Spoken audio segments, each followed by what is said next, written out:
E aí pessoal, tudo bem com vocês? Espero que todos estejam bem. Eu sou o professor Gilvamar, professor do curso técnico de farmácia.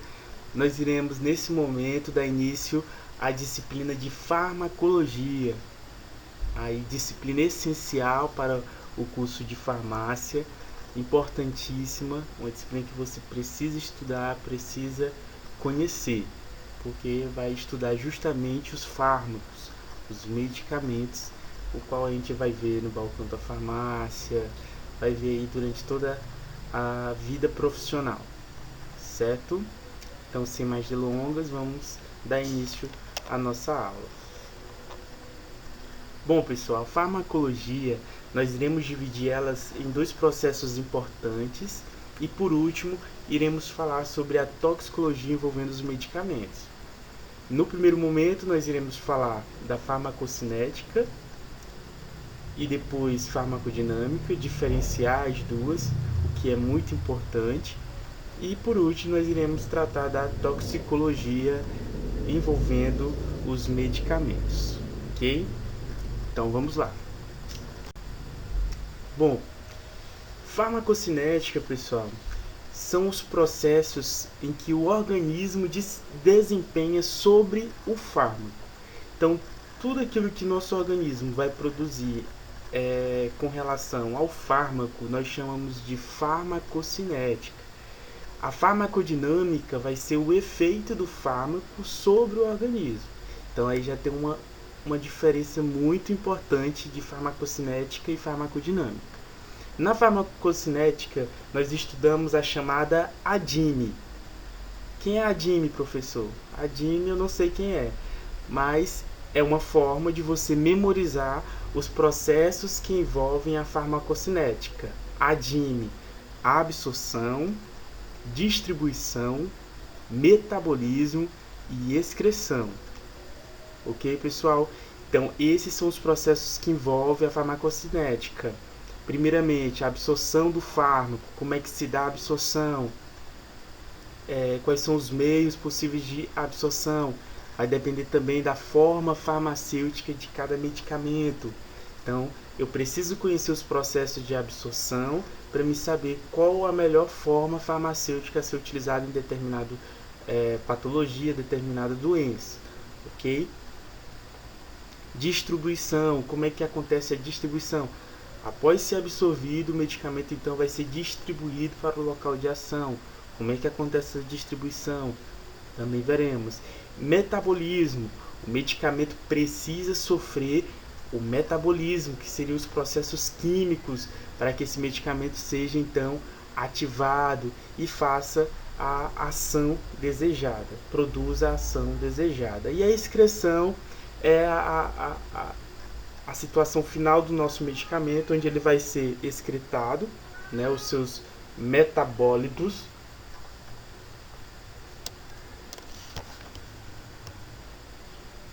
ou seja, após o medicamento ele agir no nosso organismo, ele é então eliminado, que seria o nosso último processo aí em que envolve o fármaco, certo? Ok. Então nós temos aí o quadro aí diferenciando a farmacocinética e a farmacodinâmica. Então nós temos aí o organismo e uma seta indo ali para a farmacocinética. Na farmacocinética nós temos o processo de administração do medicamento, a sua absorção, distribuição, o metabolismo e excreção. A concentração no local do receptor vai depender desses processos aí farmacocinéticos, né? Onde a concentração também vai influenciar na farmacodinâmica, que é onde ele vai para o local de ação, vai desempenhar o mecanismo de ação referente ao fármaco e vai produzir o efeito desejado, ok? Mas aí você se pergunta, mas por que, professor, estudar farmacocinética? Qual a importância do estudo da farmacocinética? A farmacocinética é importante nós estudarmos, pessoal, justamente para obtermos o tão desejado sucesso terapêutico. O sucesso terapêutico ele só vai acontecer a partir de um estudo sobre a farmacocinética. Como que esse medicamento é absorvido, como que esse medicamento é distribuído, como que esse medicamento é metabolizado e como que esse medicamento vai ser eliminado. Estudando esses processos, né, nós vamos ter o sucesso terapêutico. A partir do sucesso terapêutico, nós vamos ter a escolha correta do medicamento. Então, a escolha correta do medicamento é uma das consequências do sucesso terapêutico. Mas para que aconteça isso, eu tenho que partir de uma análise de variáveis. Quais são essas variáveis? As primeiras variáveis que a gente tem que analisar são as variáveis fisiológicas. Importantíssimo, pessoal, isso aqui, viu? A análise fisiológica seria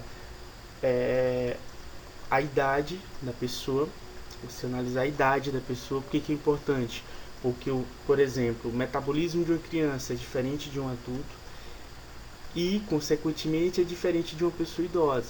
Então, a idade vai influenciar no metabolismo, na forma que é distribuído o meu medicamento, né, a questão da massa muscular, tudo isso vai influenciar. Então, a variável fisiológica, idade, é importante. Outra variável fisiológica, o sexo. Então, mulheres têm um metabolismo mais lento do que homens, naturalmente, né? E alguns homens vai ter uma massa muscular maior do que mulheres. Então, todas essas características devem ser analisadas na farmacocinética. Outra coisa que está em estudo, mas já se tem evidências, né, na questão de raça, né? Pessoas negras, pessoas brancas têm um metabolismo diferenciado também. A forma de absorção do medicamento tem diferenças também na questão da raça. A outra variável que deve ser também analisada para que eu tenha uma escolha correta do medicamento e para que eu obtenha o sucesso terapêutico são as variáveis patológicas. Então, uma pessoa que está com alguma deficiência renal, com alguma insuficiência renal, ela vai ter problemas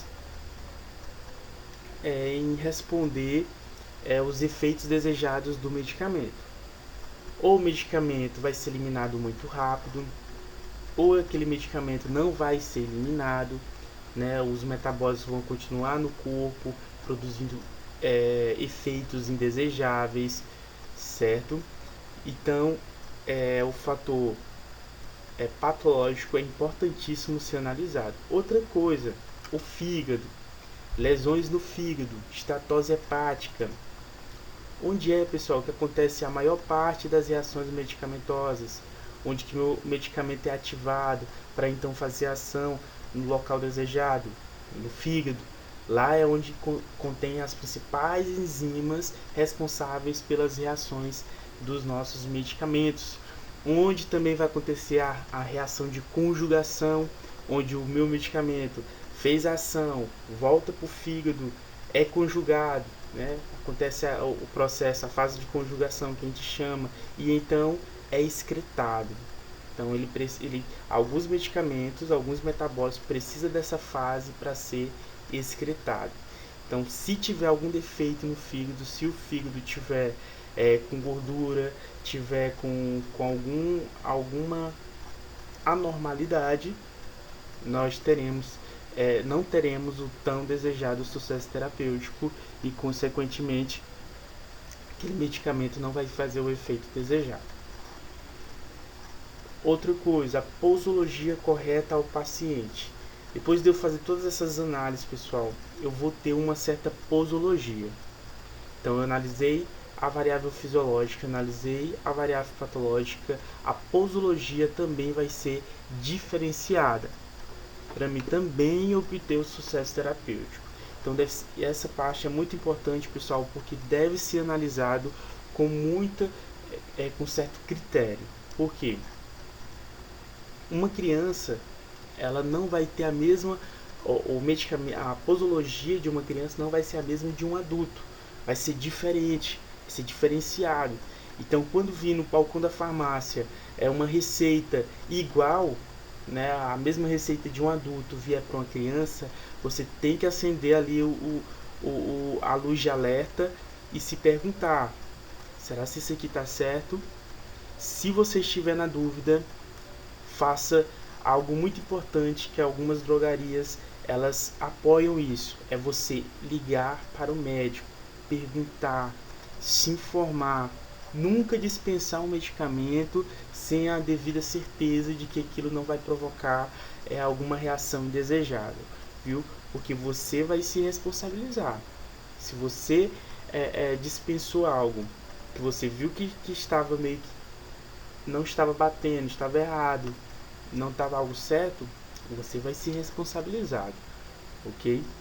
Então telefone para o médico, pergunte por que daquela posologia, tenta sempre com muita humildade fazer parcerias com os médicos para saber, porque às vezes não é que a posologia está errada, mas é por conta de certas patologias e ele adotou aquela posologia por conta disso.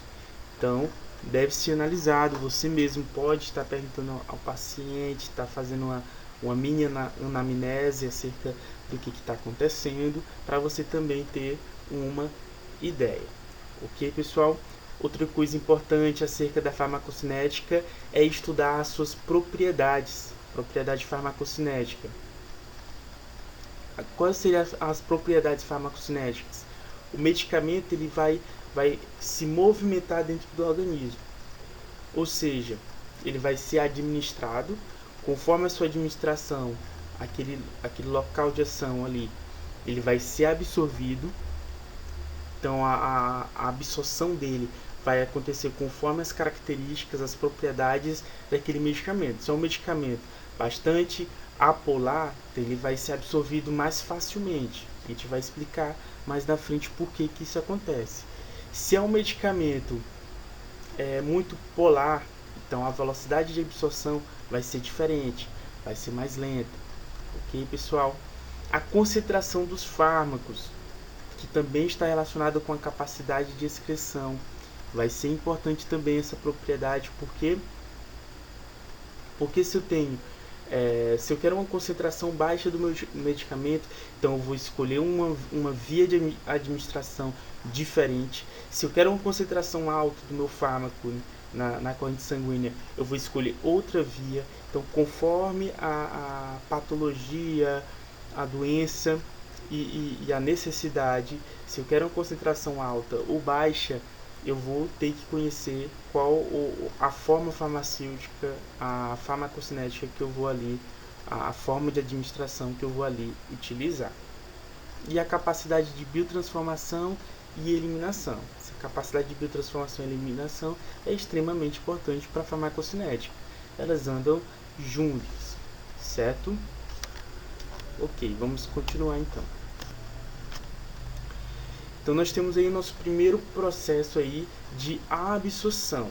Então a absorção ela vai acontecer ali com o fármaco, a gente chama de um movimento do fármaco, onde vai ser desde o seu local de administração até a corrente sanguínea. Então o local de administração, pessoal, já está escrito aí para vocês, são as vias, que a gente chama de vias de administração. Então nós temos aí a primeira via que eu coloquei, a via a mucosa oral, que seria aí a boca. Então tem medicamentos que já são absorvidos na boca, né? Nós temos aí os sublinguais que são absorvidos na boca, né? O sublingual são aqueles medicamentos que eu quero uma ação mais rápida. Por quê? Porque a gente sabe que abaixo da nossa língua tem uma vascularização muito grande. Então aquele local e os medicamentos que são de sublinguais, eles são absorvidos muito rápido porque eles têm essa propriedade mesmo, né? Quando falando popularmente, eles derretem. Na hora que a gente coloca abaixo da língua, o medicamento ele derrete e é então absorvido ali pela mucosa oral, né? Pela vascularização daquele local. A via oral, né? O trato gastrointestinal é outra via de administração. Essa via de administração, o medicamento pode ser absorvido ou no estômago ou no intestino.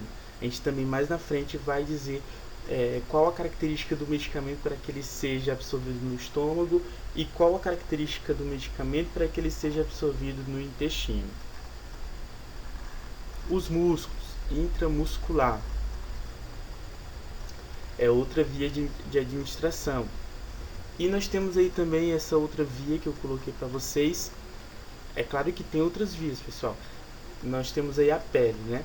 A pele é uma via também que tem alguns adesivos aí que estão sendo produzidos para dor, né? Analgésicos locais.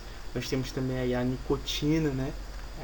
Adesivos de nicotina para pessoas que estão em desmame aí em processos de largar, né? O fumo, né? Em processo de desmame, para não ter muitas reações, né? Por conta do vício, né? Que provoca as reações quando você está em abstinência. Ok, pessoal? Então aí são algumas.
Bom, e quais são os fatores que influenciam a absorção?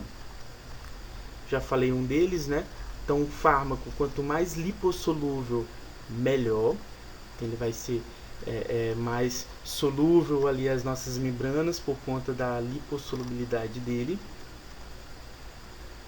Um fármaco de peso molecular pequeno também vai ter uma certa facilidade em passar pela nossa membrana, né, por difusão facilitada. Ele vai ter uma facilidade, né? Nós sabemos que temos ali os poros ali formados por proteínas. Então, se eu tenho um medicamento de peso molecular pequeno, vai ter essa facilidade. O pKa. pKa é uma propriedade do meu fármaco. Todo fármaco ele vai ter um pKa, que é um grau de ionização. Esse grau de ionização aí é importante porque se o meu medicamento ele foi ionizado, né, durante a sua administração, se ele ficar na sua forma ionizada, ele vai ter maior dificuldade na passagem para nossas células, porque ele vai se tornar o quê? Ele vai ficar polarizado. Então, se ele ioniza, ele fica polarizado, então vai ter dificuldade na passagem ali nas células. A forma de administração, né? Como esse fármaco ele vai ser administrado é um fator que influencia diretamente na absorção.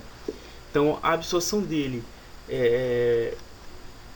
a gente vai falar em graus, assim, 50%, 60%. Né? A melhor absorção é a endovenosa, que é de 95% a 100% absorvido, porque é diretamente ali na corrente sanguínea. Então, ele vai ali na corrente sanguínea e já vai para o local de ação. Então, é um medicamento que já atua, né, ali já de primeira passagem ali.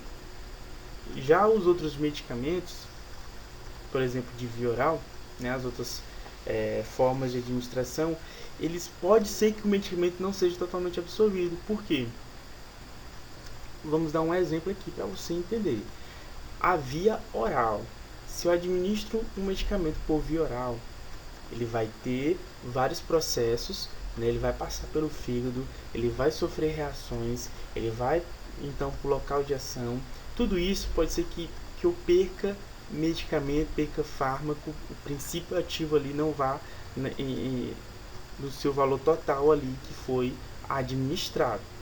Então a absorção já vai ser ali seus 50%, 60%, vai depender do processo que envolve ali no metabolismo, né, na distribuição. Certo, pessoal? Então a forma como ele é absorvido, a forma de administração vai influenciar na absorção dele, do fármaco. E o organismo, a superfície de absorção vai influenciar também, né? O estômago, os medicamentos ácidos, eles vão ser absorvidos no estômago. Os medicamentos com propriedades básicas vão ser absorvidos onde? No intestino. Então também a superfície de absorção ali vai ser diferente, porque eu vou ter características diferentes. A permeabilidade capilar no meu organismo também vai influenciar. Por exemplo, a membrana hematoencefálica é uma membrana ali formada por células muito justapostas, muito ali agregadas umas nas outras. Então o medicamento vai ter dificuldade em passar naquelas células. Então vou ter que ter ali uma forma do medicamento ser introjetado, do medicamento ser injetado ali naquele local. Condições fisiológicas do organismo, né? As meninas aí que tem menstruação também vai influenciar na absorção, certo? Daí tem outras condições fisiológicas, que a gente até já tratou aqui também de algumas delas. Condições patológicas, por exemplo, a ulceração de mucosa. Pessoas com úlceras no estômago, os medicamentos, a posologia tem que ser diferenciada para essas pessoas. Certos medicamentos não são bem absorvidos por conta dessas úlceras, principalmente aqueles medicamentos que eram para ser absorvidos no estômago, não são. Então tem todas essas questões aí que influenciam na absorção, né, em relação à propriedade do fármaco, lipossolubilidade, peso molecular, pK e forma de administração, e em relação ao nosso organismo, né, a superfície de absorção, a permeabilidade capilar, condições fisiológicas do organismo e as condições patológicas do organismo. Certo. Outra propriedade importante aí na nossa absorção é acerca da biodisponibilidade do medicamento. A biodisponibilidade, pessoal, é a fração do fármaco administrado que atinge o sítio de ação. Como eu já falei para vocês, o medicamento ele é administrado. Não significa que 100% dele vai lá para o sítio de ação fazer a ação desejada. Né? Como eu já falei, por exemplo, por via oral, o medicamento ele vai sofrer por vários processos em que eu possa ter perda de princípio ativo durante esses processos.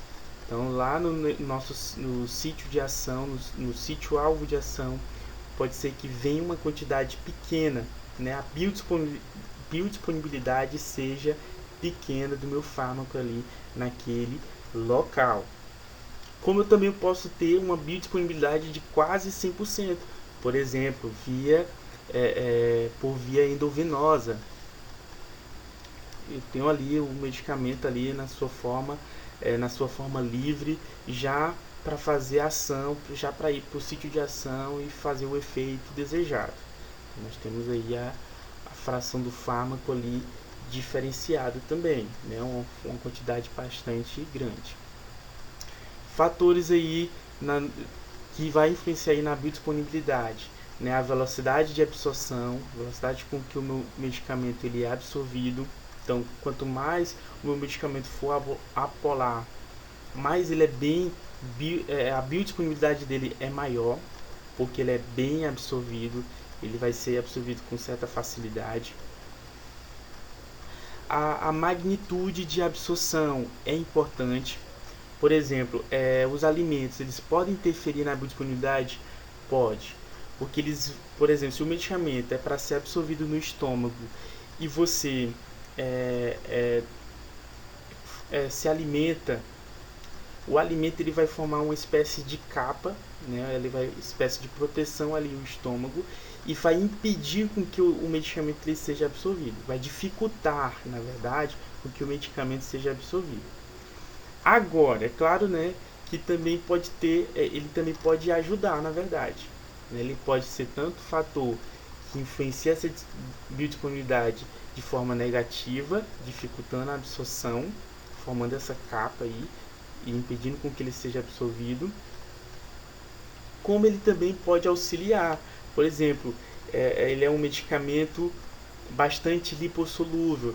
Então, quanto mais eu tenho ali alimentos que ajudem ele ser dissolvido, também vai facilitar na minha absorção. Então, isso aí é relativo. Então, tem que ver essa questão.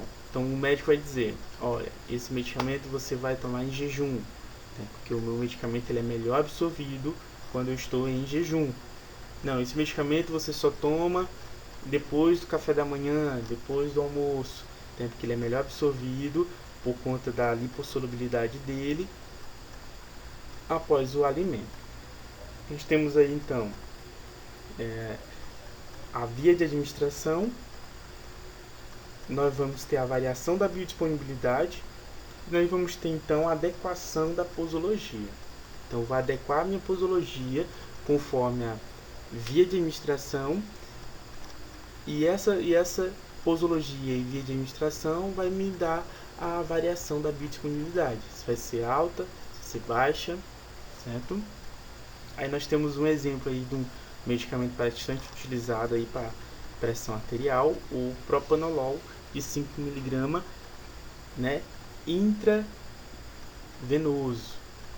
ou seja, 5 mg para intravenoso. Já para a via oral, ele é de 40 a 80 miligramas. Tá? Miligramas ela aumenta justamente por conta que é via oral. Como eu falei para vocês, vai ter perdas desse medicamento. Então, se for uma quantidade baixa, então a minha biodisponibilidade também vai ser baixa, por conta que ele vai passar por todo um processo, né, de reações ali no fígado, depois vai passar ali pelos rins e tudo, e ele pode ser excretado alguma parte, alguns metabólitos, e não fazer a ação desejada, certo? Então, vocês estão vendo aí, nesse exemplo, a diferença. Se é por via intravenoso, 5 mg, via oral, 40 a 80 mg do propanolol. Nós temos aí, pessoal, a via de administração e a relação, e sua relação com a biodisponibilidade. Então, o intravenoso, a biodisponibilidade é de 100%, que eu, né, injeto meu medicamento diretamente ali na corrente sanguínea. Então, no momento que eu injeto o medicamento ali na corrente sanguínea, ele já está na sua forma livre, na sua forma ativa, e ele já vai fazer a ação desejada. Já a intramuscular é de 75 a 100% a sua biodisponibilidade. Nós temos aí a subcutânea, que pode ser de 75 a 100% também. Nós temos a via oral, que pode ser de 5%, olha só, pessoal, a 100%. 100%, eu dei o exemplo para vocês ali do sublingual, por exemplo. Ele é absorvido quase completamente ali na região sublingual. Nós temos a via retal, que também a gente pode obter uma biodisponibilidade de 30 a 100%, olha só. E nós temos a via inalatória, que pode chegar também de 5 a 100%. Ok, pessoal? Então, vamos continuar.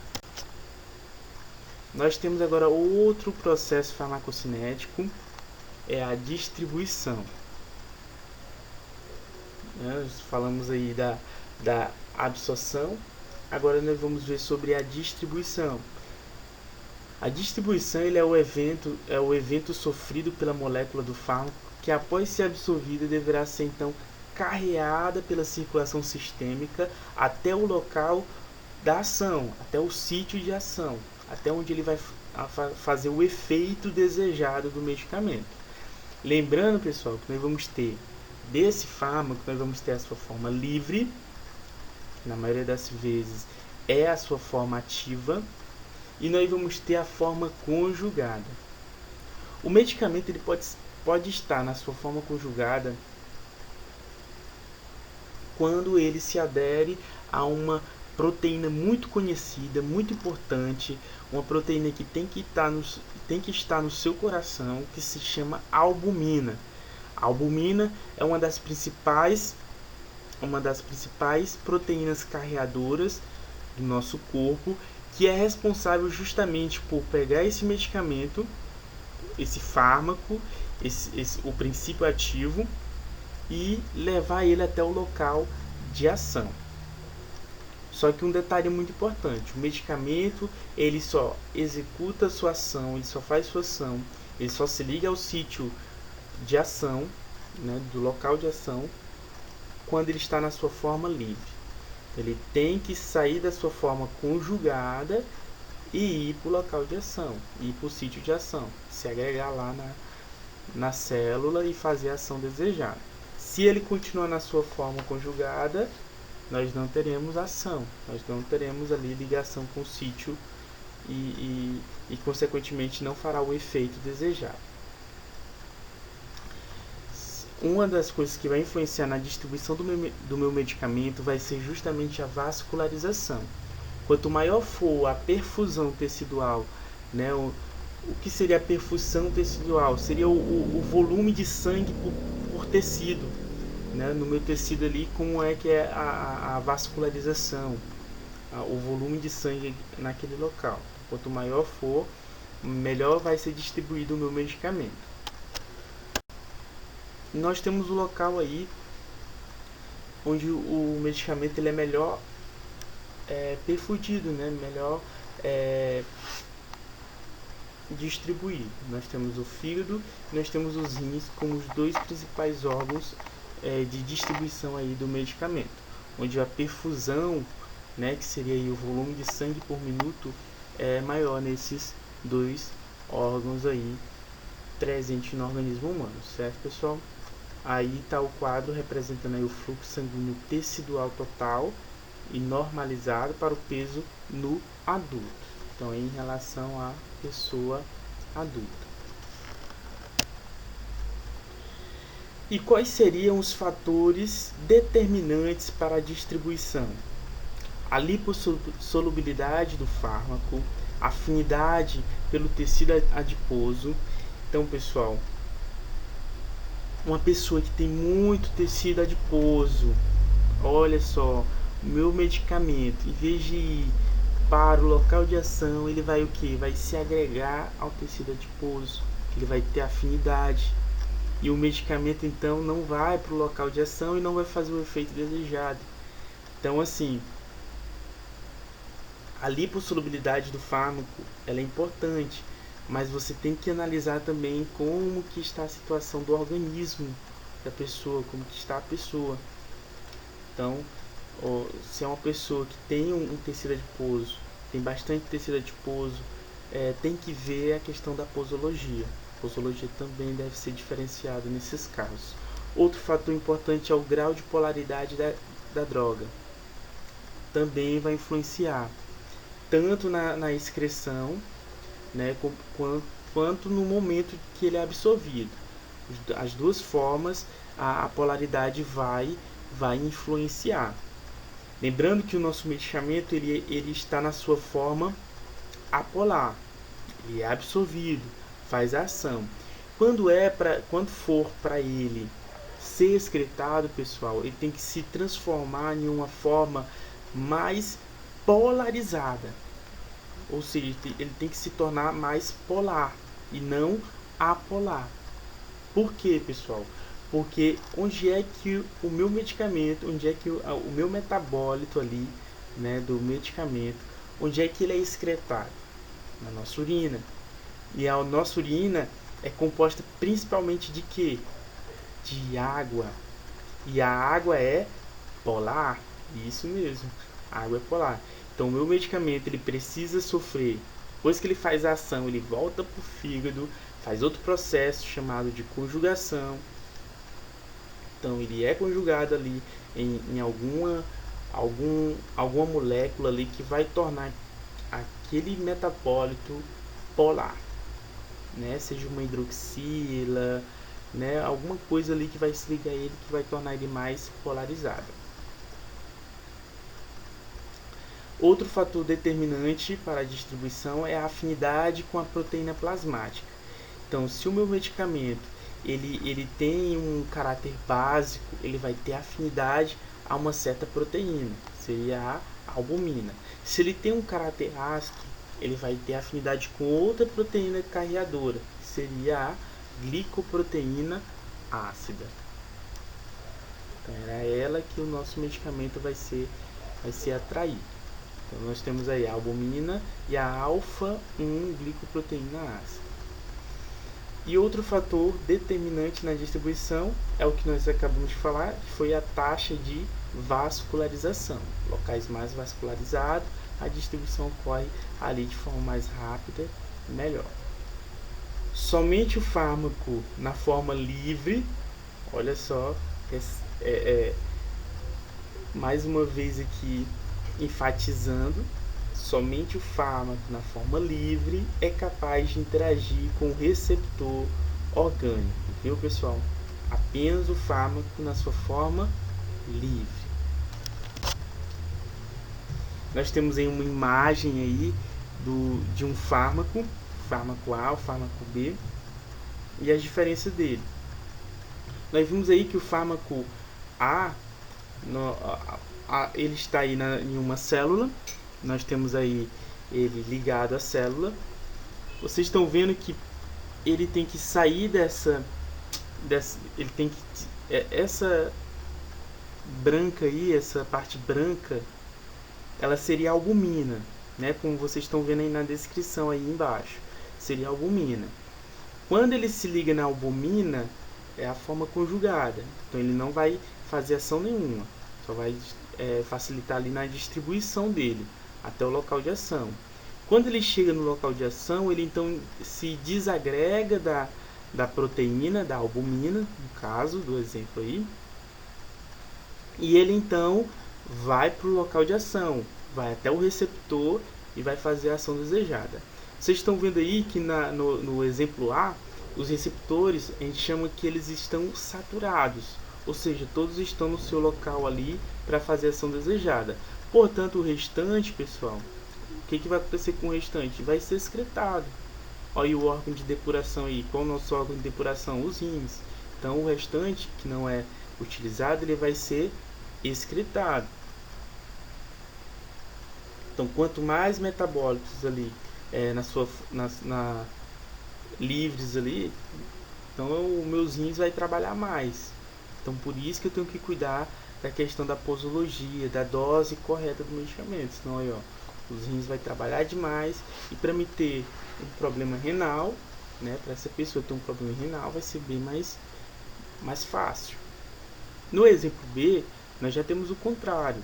Nós temos ali ele agindo ali, né, a mesma coisa. Nós temos ali a albumina, e aquela bolinha preta representa o nosso fármaco. Ele se liga à albumina. Ele só vai agir no receptor quando ele se desagrega da minha proteína, e ele então age ali no nosso receptor, no nosso local de ação farmacológica, onde ele vai fazer o efeito desejado. Tá vendo que aí o meu medicamento, nós temos aí, ele não está saturado, né? O local de ação não está saturado. Então ele pode atuar ali naquele local, mas a depuração é feita mais lenta, porque não está saturado, e os outros que ainda não se agregaram aos receptores, eles podem se agregar.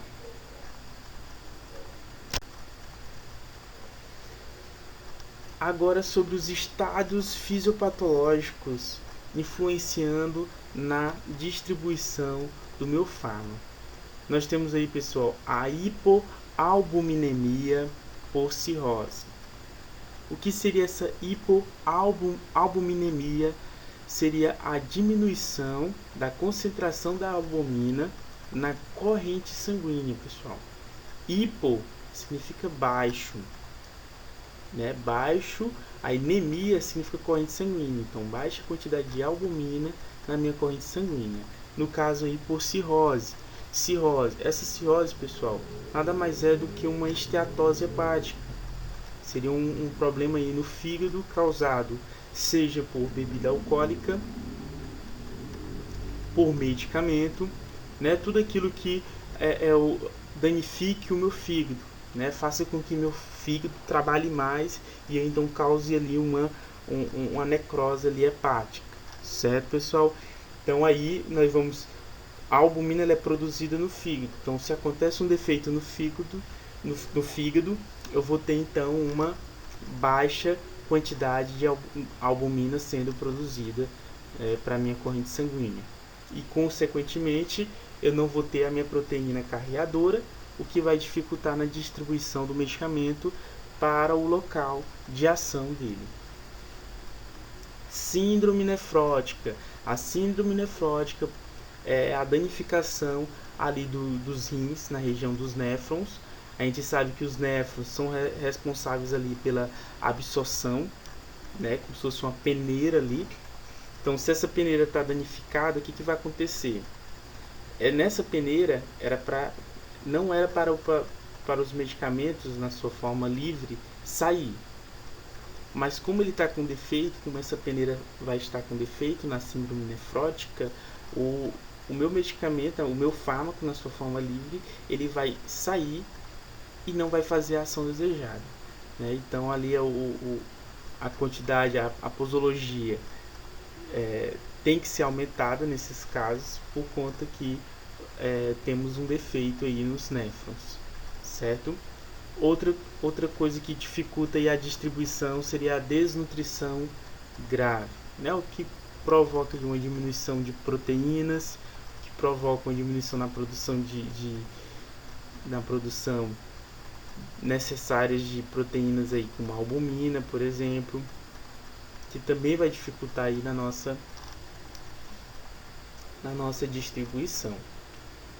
Outra coisa é a gestação, também dificulta na distribuição. Por quê? Porque vai acontecer uma diluição do plasma, né? Na gestação existe a retenção de líquido, naturalmente, a retenção de líquido. Então ali meu plasma vai estar mais diluído, então a concentração de albumina ali vai estar diluída e vai dificultar então também na distribuição. Queimaduras severas, pessoal, também vai dificultar na distribuição. Eu vou ter destruição das minhas proteínas carreadoras. Lembrando que as proteínas, elas são facilmente desnaturadas na presença de calor. Então vai acontecer isso também. Idosos, pessoal, tem a menor taxa de produção das proteínas. Ele já tem ali o seu fígado ali com a menor produção de proteínas por conta da idade. O idoso também vai ter ali uma massa corpórea muito baixa, então o medicamento ele vai ser excretado mais rápido. Então tem toda essa questão, né? O tempo ali, né, chama de volume de distribuição, vai ser menor, vai ser pequeno. Então vai influenciar também, a gente vai ver mais na frente, vai influenciar também na eliminação, na excreção desse medicamento, assim como a distribuição. Sobre o complexo fármaco-proteína, lembrando que essas proteínas carreadoras, elas são uma espécie de reservatório temporário. Por que temporário? Porque o meu medicamento ele só vai fazer sua ação se ele não tiver nesse reservatório. Ele tem que estar fora do reservatório para fazer a ação no local. E nós temos aí a saturação dos sítios de ligação, aumento do fármaco na forma livre. Qual é a consequência do fármaco na sua forma livre? Quanto mais fármaco eu tenho na forma livre, mais efeitos indesejáveis eu vou ter no organismo. Então, também deve ser estudado isso aí. Então, se eu tenho muito medicamento na sua forma livre, né, por exemplo, o local de ação já está saturado, todos os receptores já estão, né, já estão preenchidos ali com o fármaco, e eu continuo introjetando fármaco no meu organismo, eu vou ter muito fármaco na sua forma livre e, consequentemente, eu vou ter problemas relacionados aos medicamentos, vou ter ali efeitos indesejáveis, certo? Continuando. Nosso outro processo é o metabolismo. A gente já falou sobre a absorção, a gente falou sobre a distribuição. Agora nós vamos falar sobre o metabolismo, que é o processo em que acontecem as reações químicas dos medicamentos, que tem a finalidade de tornar os fármacos mais polares. Então, o medicamento ele vai fazer sua ação. Quando ele faz sua ação, ele então vai para o fígado, e no fígado ali acontecem reações químicas, onde vai reduzir a lipossolubilidade da minha molécula, aumentando consequentemente a hidrossolubilidade e facilitando a excreção renal. Ocorre em vários órgãos do corpo, né? A gente fala fígado, mas esse metabolismo ele pode acontecer também na corrente sanguínea, nos pulmões, nos rins e no fígado. Só que no fígado acontece em maior proporção, graças a um complexo a uma família de enzimas, de enzimas que nós temos ali no citocromo P450.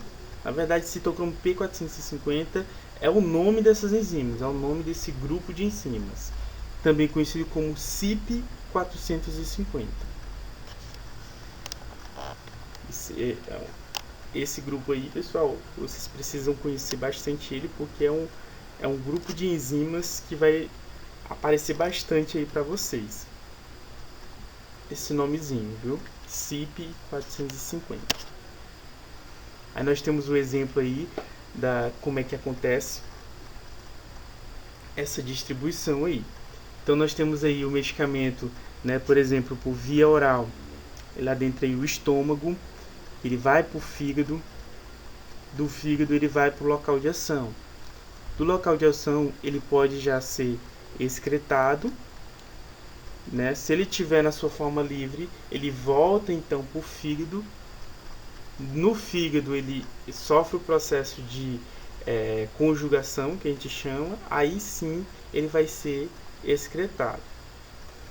No primeiro momento, se ele for já fazer a sua ação e for excretado, a gente chama de primeira passagem. Então, é um medicamento de primeira passagem. Não precisou ser conjugado para ser excretado. Agora, se ele precisar voltar para ser conjugado, nós dizemos que ele é de segunda passagem. Então, fase 1, ou metabolismo de primeira passagem, é quando o fármaco ele precisa ser transformado em um metabólito mais polar. Então, ele vai sofrer algumas reações químicas, chamadas aí de oxidação, redução, hidrólise, né? Não esses três juntos, né? Cada medicamento sofre algum processo para se tornar mais polar. O metabólito formado, ele é inativo, ou menos ativo, ou ele pode ser mais ativo. Quando ele é menos ativo ou mais ativo, eles podem ainda gerar uma ação, né? um efeito no organismo. Então, o ideal é que ele forme uma forma inativa para ser então excretado. Os profármacos são os fármacos que eles estão na forma inativa, e aí o fígado ele transforma aquele medicamento que está na sua forma ativa em um medicamento mais ativo. Seriam os nossos profármacos, né? Um exemplo de profármaco muito conhecido aí de vocês é o acetilcisteína, né? O AAS, o ácido acetilcisteína, medicamento aí muito conhecido. Esse medicamento ele é um profármaco, ele está na sua forma inativa, né? Justamente para que não agrida tanto o nosso organismo, então agregaram a ele um grupo acetil. Então o que acontece? Esse grupo acetil ali, ele acaba inativando o meu medicamento. Então ele precisa ir para o fígado, do fígado ele desaclopa esse grupo acetil, ficando apenas sua forma ácido salicílico. É esse ácido salicílico que vai lá para o nosso local de ação, né? Às vezes uma dor de cabeça, processo inflamatório, então você utiliza o ácido salicílico, é ele que vai fazer a ação. A segunda fase seria o metabolismo de segunda passagem. Esse aí nós vamos transformar o nosso metabólito totalmente inerte. Enquanto no de primeira passagem ele pode ser inativo ou mais ativo, aqui ele já vai ser totalmente inerte, porque ele já vai ser excretado. Então ele vai ser transformado em uma forma bastante hidrossolúvel através de reações de conjugação. Reações de conjugação, que pode ser por glicuronatos, né? O ácido glicurônico vai ser adicionado aí a nosso princípio ativo, ou através de sulfatos vai ser agregados ao metabólito, ou acetatos, ou ainda glicina, etc. O metabolismo pode ainda ser influenciado por dois processos importantes durante o metabolismo: a inibição enzimática e a indução enzimática. A inibição enzimática, pessoal, é o bloqueio das enzimas que participam do metabolismo do medicamento. A indução enzimática seria a ativação dessas enzimas envolvidas no metabolismo. Então, a primeira, a inibição, eu vou bloquear essas enzimas envolvidas nesse metabolismo, e a segunda eu vou ativar, vou acelerar esse processo vai ser acelerado.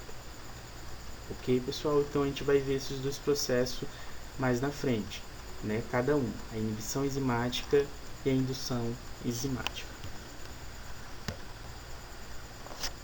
Consequências da inibição enzimática: ela vai diminuir a velocidade de produção dos metabólitos, ela vai diminuir a depuração renal, ou seja, a capacidade do medicamento ser eliminado.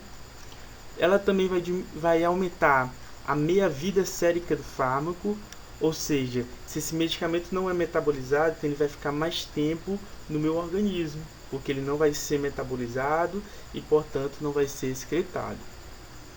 Vai aumentar também as suas concentrações séricas, a sua concentração na corrente sanguínea, então vai aumentar também. E nós vamos ter o aumento dos efeitos.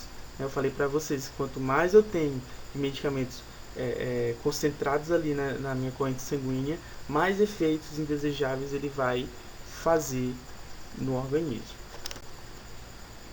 Consequências da indução enzimática: nós vamos ter ali um aumento da velocidade da biotransformação hepática.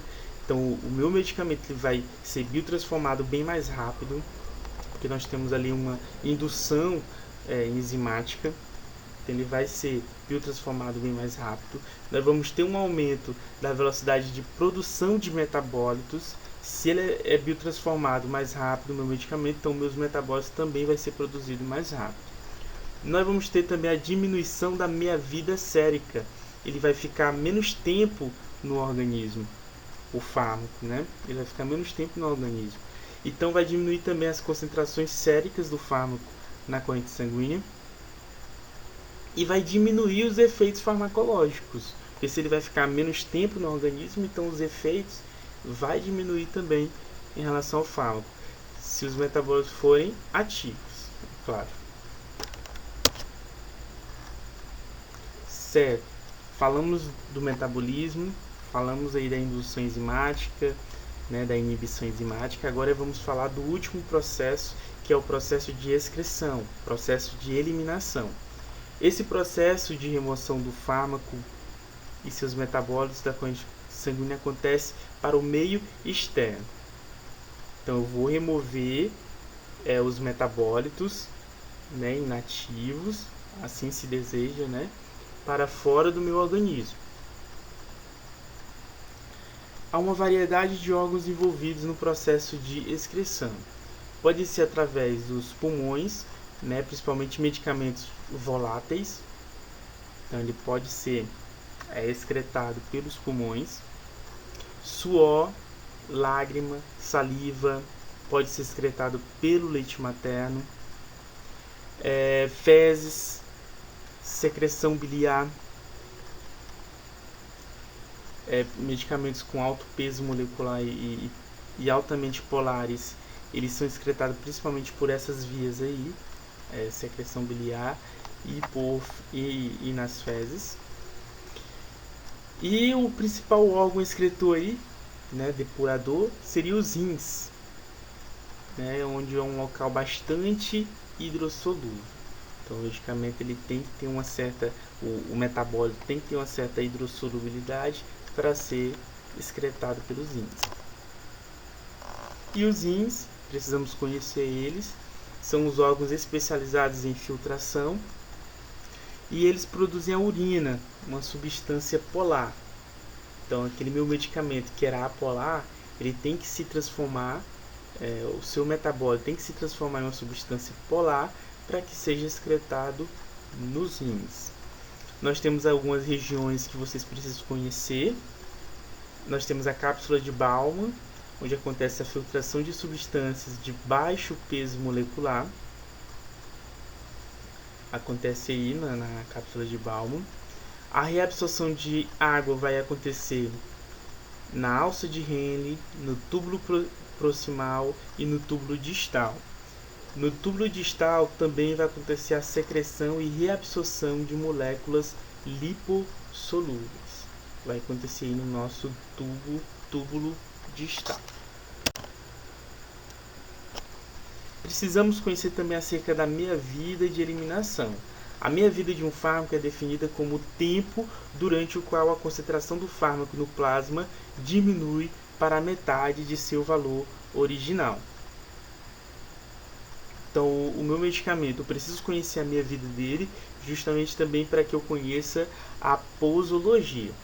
Então, o medicamento tal vai ser dado de 6 em 6 horas. Isso não surgiu do nada, pessoal. Isso é conhecendo a minha vida do fármaco.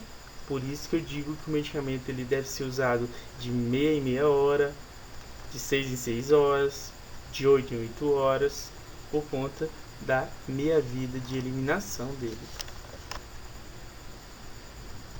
Nós temos aí os efeitos aí da depuração. A indução enzimática, nós vamos ter um efeito de meia-vida diminuído. Já na inibição enzimática, nós vamos ter o quê? Nós vamos ter um aumento da meia-vida, justamente porque se eu estou tendo uma inibição enzimática, acontece o quê? Uma diminuição do metabolismo. E o medicamento então não é excretado, então ele fica mais tempo no organismo, seria a meia-vida dele. Insuficiência cardíaca, estou tendo uma diminuição ali na depuração, então vou ter também aumento da meia-vida. Insuficiência hepática, diminuição também na depuração, aumento também da meia-vida. Insuficiência renal, diminuição da depuração, aumento da meia-vida. Ok, pessoal?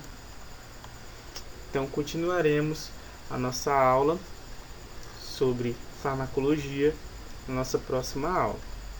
Certo? Por aqui nós ficamos. Espero que vocês tenham compreendido. Pessoal, essa parte realmente é mais extensa. Farmacologia não é uma disciplina simples e é uma disciplina que você vai carregar durante todo o seu curso, durante toda a sua vida profissional. Então você precisa saber cada detalhe. Se fosse para me dar uma aula mesmo disso aqui, seria realmente mais de 1 hora, não teria como. Né? Farmacodinâmica também vai ser um pouco extenso, então já se preparem aí, viu, pessoal?